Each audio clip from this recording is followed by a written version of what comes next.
Hi, and welcome to this live reading from The Silent Woodsman by Kat Treadgold, and this is presented by Itsy Bitsy Book Bits. Chapter 1. For a celebrated country singer known for his sunny personality and shit-eating grin, Joe Bob Blade was feeling mighty down in the dumps. No, strike that, he thought.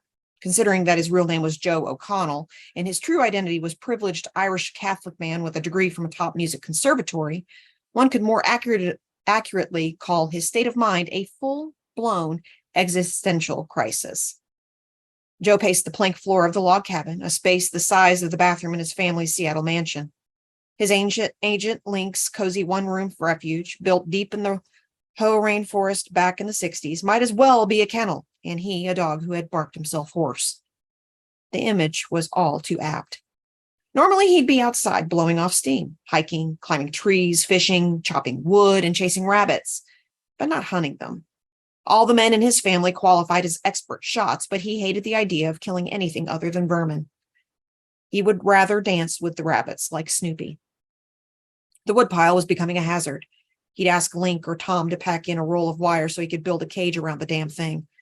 Otherwise, one day soon, he was going to be crushed beneath the giant wall of firewood he had erected. The woodpile to end all woodpiles. Quick, notify Guinness! He'd been about to head out into the sea of moss when the sky opened up and dumped its contents all at once like a faulty stage effect. Thunder boomed almost immediately after the lightning flashed. A half hour later, rain still clattered against the roof like fervent applause, enough that he started to worry that the river would overflow, and the shingle roof, which he'd just bolstered with clay and thatch, would start leaking again. Thank God the cabin was equipped with a lightning rod. He scrutinized the primitively beamed ceiling. So far, against all odds, his repairs were holding. He fought an ongoing battle with the devil on his shoulder, who urged him to test his voice, see if it had improved one iota since the operation a week ago. If he attempted so much as a squeak, they told him, he might never sing again. He couldn't even laugh, not that he felt like it, or cry. That he definitely wanted to do. He reached for his guitar, which leaned against the wall like a baleful entity. You could be composing, it seemed to say. I couldn't be less inspired, he thought. Maybe I need a muse, one who can do all the talking. He sat on one of the two wooden stumps that served as chairs and strummed, then launched into an iconic dirge version of Simon and Garfunkel's The Sound of Silence. The guitar was a Martin D18 1940, beat up but worth something like $13,000. It was his favorite, despite being the least expensive instrument he owned. His finger froze, and he stared at the guitar. What the? He was definitely going nuts. Had it set hello? He held the sound hole to his ear as if it were a conch shell. Hello, hello! A woman's voice coming from outside. Damn. How had one of his groupies found him? In this deluge, the silly woman could be electrocuted. He opened the door. The woman was drenched and muddy, her long black hair plastered against pale gold cheeks, eyes huge in a classic oval face, her slender body protected from the elements by nothing but a sodden parka and clinging hiking pants. Though wet enough to have been coughed out of a whale, she was undeniably beautiful. He nixed his groupie theory. Groupies dressed to lure, regardless of circumstances. This girl had no mascara streaming down her cheeks. Judging from her quivering and cowering, longing for warmth and shelter was winning the internal battle over fear of what he might do to her. He invited her in with a sweep of his arm, and she approached with the wariness of a lost dog, taking a step back for every 2 steps forward. The cold was making her quake like a Chihuahua whippet, no greyhound. She was tall, maybe 5'9".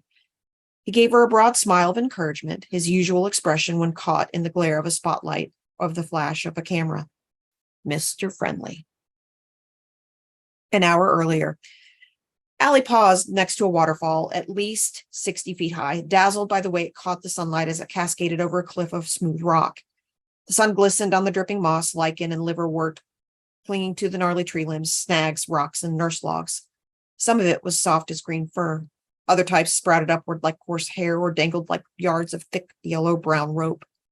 Fern fronds reached out from mossy rocks, waving indolently in the breeze. The oldest of old growth trees, mostly Sitka spruce, western hemlock, western red cedar, and Douglas fir, had trunks thicker than wine barrels. The misshapen branches of big leaf maples were bent at odd angles as if poised to grab at passers-by. Aside from the benign ferns, Allie was hacking her way through nettles and other defensive plants on a trail forged not only by deer and elk, but also black bears, coyotes, and cougars. Predators usually shy of humans, she reassured herself. Her twin brother Liam and she had both fallen hard for the magic of the Hoh Rain Forest, which is why she'd come all this way to commune with his spirit. He'd wanted his ashes scattered here, but supposedly the explosion had left nothing of him to cremate or identify. Just fragments of his motorcycle jacket, part of his passport, and a battered wallet. Funny that they'd even discussed death. Her only sibling had certainly not expected to die at the tender age of 24. Eyes closed, Allie let the spray of the waterfall baptize her face. No, he can't be dead. Denial or justified optimism? That was the $64,000 question. She clasped the Navajo medicine bag he'd always worn around his neck.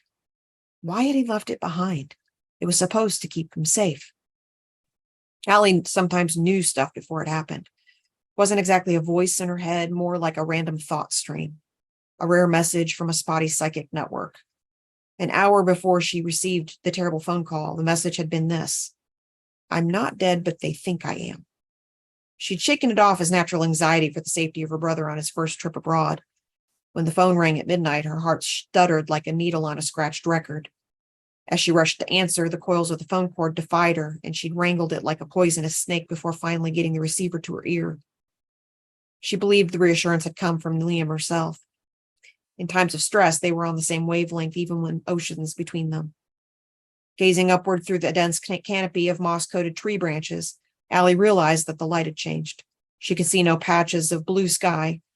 The cloud cover rendered the rich palette of greens, browns, and yellows even more vivid. Easily disoriented, she was still confident of finding her way back. With the brush axe Liam had left behind, she bushwhacked a clear path that should make it easy enough to backtrack, as long as she didn't venture too far into the wilderness.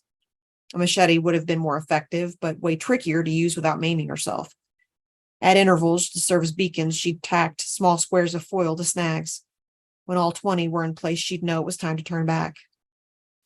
The forest was eerily quiet, save for the rushing of water in the distance. Like a thick blanket of snow, the mosses muffled sound and contributed to the heady fragrance permeating the humid air, also tinged with the scents of fir needles and decomposing wood. A drop of moisture hit her cheek. It couldn't be. There had been no rain in the forecast. Another drop, then nothing. Condensation from the trees? She tacked up her last piece of foil.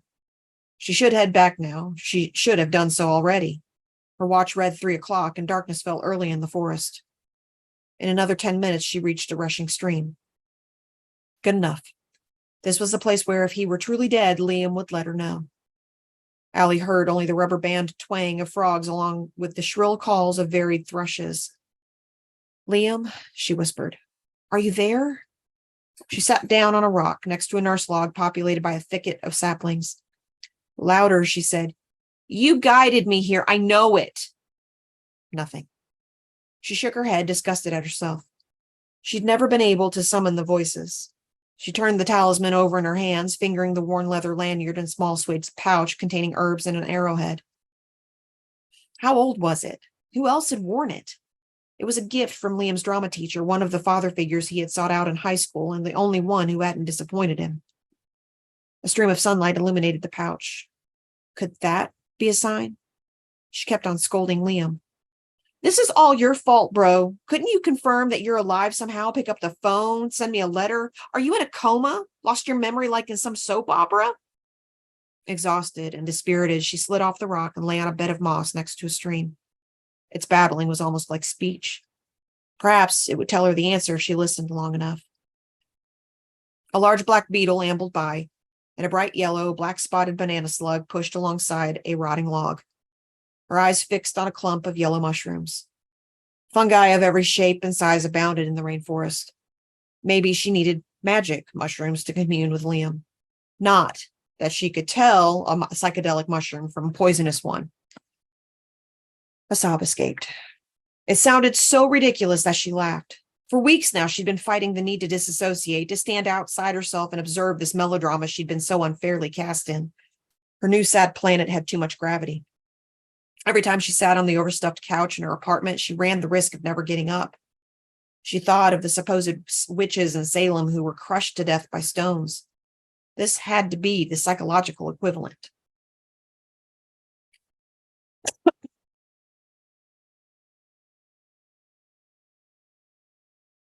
Self-pity was not her way. She dragged herself to her feet and brushed off the seat of her pants. She'd have to hustle to return to the car before dark. If only she'd brought Liam's tent. One of his roommates had taken it camping the day she stopped by to pick up his things, or she'd have retrieved it by now. Her hiking pants were damp, and the flannel shirt over her thin t-shirt was no match for the wind. Allie put on her parka and zipped it all the way up. Where was the baseball cap? Dropped somewhere along with the scrunchie securing her long braid. A drop of water splattered on her head, another on her bare hand. A moment later, she was being pelted by the kind of heavy driving rain rarely seen in these parts. A flash of lightning, clap of thunder. Why was her shirt damp? The parka was old, and replacing it would be expensive. Between her scant barista earnings and student loans, she had to stretch every dollar to the ripping point. Did waterproofness wear off? Was that even a word? She was a fair weather hiker. She lowered her head, slicking back her long hair. Without the bill of the cap to shield her face from the rain, the hood was an annoyance. Her hiking boots squelched in the muddy ground. Could she make it back to her car in this weather? Her extra clothing would be useless without a waterproof coat. Would hypothermia claim her if she stayed the night? Would she be struck by lightning? No one would report her missing. Winter quarter had ended March 18th, and spring quarter didn't begin until April 4th. Normally, she'd check in with Becca after a hike, but her friend, enrolled in the same master's program in communication, had used the break to go to Europe with her family. When she'd last heard from her foster parents, they had been in Botswana with the Peace Corps. Liam and she had been so lucky to be taken in by serious, educated people and given so many opportunities. But they never bonded. After Allie and Liam moved out at age 18, they'd nearly lost contact. Her next shift at the barista job was in 4 days. How long before someone concluded that the ancient Honda Civic hatchback parked next to Highway 101 had been abandoned? What if it were stolen or impounded? As she trudged toward the opening she'd forged in the dense foliage, Allie skidded on a mossy rock. Then, as if encountering a foot extended with malicious intent, she tripped on a root and fell. She rolled and lay still, face up. "Liam, a little help here?" she said aloud, her voice tremulous. She was shivering. The rain had soaked through the useless parka. At least her shirt was wool, the warmest fabric when wet. Overcome by a weird lethargy, she lay there limp, the boggy ground sucking at her limbs. She should have sought shelter right away beneath the nearest tree before she turned into a popsicle. Her hands were numb and her teeth were chattering. Really, it was okay if this was the end. Becca would be fine. She had a large family and lots of friends. And Allie was drowsy. If she fell asleep and never woke, that would be a fairly painless way to go. The words "soldier on" echoed in her head, something Liam used to say if she dared rail against a pitiless universe. She was ever the good little soldier, or tried to be. "Not this time, bro," she whispered. "Soldier on." The words were louder this time. She blinked away the drops of water on her eyelids and shielded her face with her arm. Then she smelled it. Smoke. Was there a campsite nearby? She rolled onto her side, clambered to her feet, and wiped the dirt from her hands on her hiking pants. What if the keeper of the fire were a survivalist or a serial killer? What if he was the Green River Killer? Could she fight him off? A few years had passed since her self-defense class. Close to hysteria, she let loose a crazy giggle. She was picturing Bigfoot warming his hairy hands at a fire pit.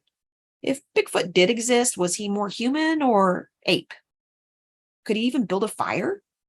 Why did no one ever observe Bigfoot couples? Come on, pull yourself together, she told herself. More lightning, thunder. Shining her flashlight on the column of smoke, she drew nearer. Hallelujah cabin. It was made of logs with a shingle roof and rested on a platform amid the trees, a wraparound porch of sorts. Minus the snow on the roof, it might have been the model for the label of log cabin syrup, only a lot funkier. Rustic, not from a kit. The logs were imperfectly matched and glazed with moss. "Hello?" she called out. She waited. If she kept just a bit of distance, she might have a chance of escaping if the occupant turned out to be a monster. Although human monsters didn't usually reveal their true natures right away. They could appear normal and harmless, even cute, like Ted Bundy. Seemed like only yesterday they'd executed him, 6 years ago in 1989. Escape where? Whoever the occupant was, she had no choice but to throw herself at their mercy.